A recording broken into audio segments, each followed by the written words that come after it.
Not. In most countries, the head of the army answers to the defense minister. In your country, you, the defense minister, answer to the head of the army, don't you? Asim Munir is a more powerful person than you are.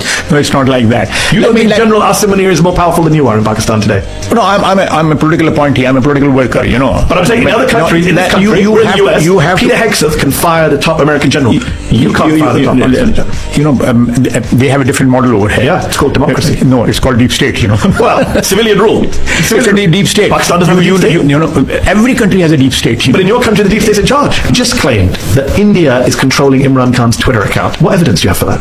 It's a big claim to make. What's the evidence? The evidence, I cannot publicly disclose the evidence. If you can't publicly disclose the evidence, why make the claim?